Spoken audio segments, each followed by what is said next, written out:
Secretary Vince, naniniwala ka ba na ang bulok na sistema ng DPWH na pinagsasamantalahan ng napakaraming tao ang problema natin ngayon?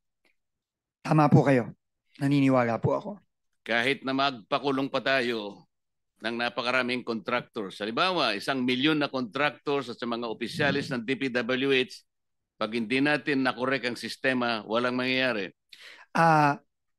Partially agree po, Mr. Chairman, pero tingin ko importante din po na maipakita natin na may mananagot dahil po tingin ko ang isa sa pinakamatibay na deterrent sa nakikita nating nangyari ngayon is matakot po na may consequence po ang mga krimen na ginawa.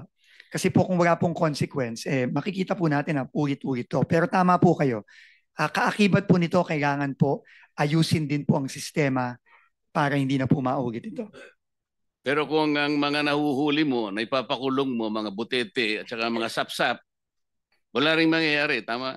Tama po. Kailangan Tama malalaking po. Isda ang mahuli natin. Tama po, Mr. Chairman. Alam po ba ninyo kung ibig sabihin ng PCMO? Opo, ito po ang project monitoring system na dapat gumagana sa loob ng Department of Public Works and Highways. Alam po niyo yung MYPS? Ano yung MYPS?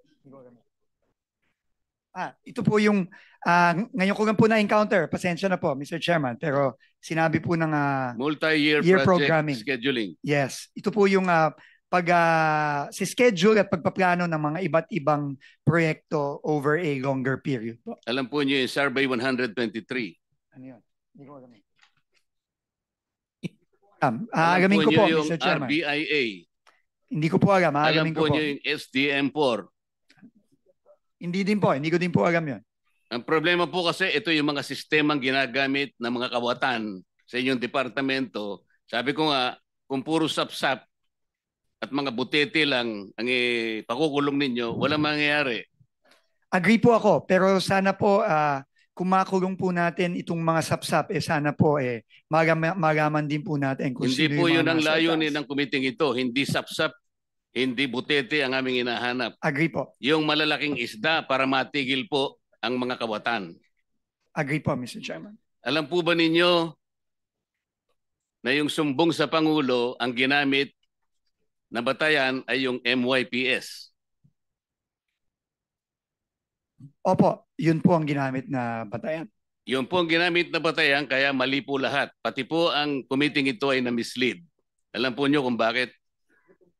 Po, Mr. Chairman. Ang MYPS po, ang ginamit dyan, puro initial na coordinates. Sana wag ka nang binubulungan muna niyan para na...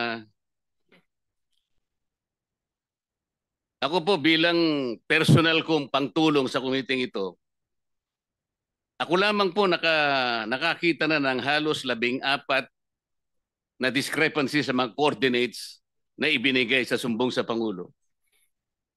Naniniwala po ba kayo? Mamaya bibigyan ko kayo ng kopya at ibibigay ko rin sa komite ang 15 proyekto na mali ang coordinates. Posible po yung sinasabi ninyo, Mr. Chairman, na may maling coordinates. Nakikita na rin po namin yan ngayon sa ongoing investigation namin. Yung sumbong sa Pangulo ay mali at ang nakikita ko po riyan halos 100 o 1,000 proyekto mali ang coordinates. Ibig sabihin, kahit ano pong gawin yung pag-iimbestiga, kapag hindi po ninyo sinolusyonan ito, lalo po kayong malalagay sa misleading situations. Naniniwala po kayo? Naniniwala po ako. Kailangan pong solusyonan ito at ayusin itong mga sistemang ito. Ang PCMA po ang sinasabi nila, geotag at real time. Hindi po totoo yan. Naniniwala po kayo? Opo, Mr. Chairman. Kailangan po ninyong makita yung kabulukan ng sistema. Kaya po kanina nalulungkot ako sapagkat wala dito si Yusek Cabral. Alam po ba ninyo na si Yusek Cabral ay nag-text kay Senator Soto? Opo, nakita ko po yung privilege speech po ni Senator Lacson na pinakita yung text message. Concentrate po tayo sa text niya kay Senator Soto. Yung po'y ginawa niya nung kami po ay ma-proclaim bilang senador. Tinanong po ba niyo siya kung bakit niya ginawa yun? Opo, tinanong ko po siya. In fact, nung una ko pong siyang tinanong, sinabi po niya wala siyang communication kay Senator Soto. Na hindi totoo. Well, clearly po, hindi po totoo dahil lumabas po yung text message at kinonfront ko po siya ulit at nagpaliwanag po siya na sinasabi po niya, siya po daw ay nagtatanong kung meron pong priority project ang opisina ng senador, which is clearly hindi consistent po dun sa unang sinabi niya sa akin. Sinabi nga po ng ating chairman sa kanyang privilege speech, Yusek Cabral was lying to her teeth. Totoo naman eh. Bakit po niya ginawa yun? Siguro po, meron po siyang tinatago, Mr. Chairman. Hindi lamang po yun. Nagpresenta siya, gusto niya sigurong masiyahan si Senator Soto sa pag-aakala niya noon, Senator Soto kasi is a contender for Senate President. Tinanong niyo ba siya kung si Senator Soto lang ang tinext niya? Sabi niya, sana makita ko yung priority niyo, 500 million for now. Ibig sabihin, may trans pa yun eh. Alam po ba niyo kung meron pa siyang tinext na ibang senador sa ganun ding pamamaraan? Wala na po siyang sinabi sa akin ganun, Mr. Chairman. Naniwala naman kayo na wala na siyang sinabi? Siguro ho, mahirap pong maniwala kung yung una ko Dapat parang sana tanong. po bago niyo inallow siya na mag-resign, ay talagang pinagtatanong, dito po kasi nakasentro yung sinasabi ko sa inyong talamak at bulok na sistema ng DPWH. Hindi po siya dapat makalampas doon eh. Sayang po. Pero sa mga susunod sanang pagkakataon, kailangan nakaharap siya rito dahil iisa-isahin ko sa kanya para po makita rin ninyo bilang kayo po ay bagong pinuno ng DPWH. Mamimislead po kayo sa napakaraming pagkakataon. Katulad lang po yung sinasabi ni Senator Amy kanina doon sa mga flagship projects, foreign assisted projects. Deliberately po niyang binabawasan yun eh. Nilalagay pa niyo sa convergence. Alam po ba niyo yung mga convergence projects ng DPWH? Opo, Mr. Chairman. Ano-ano po yun?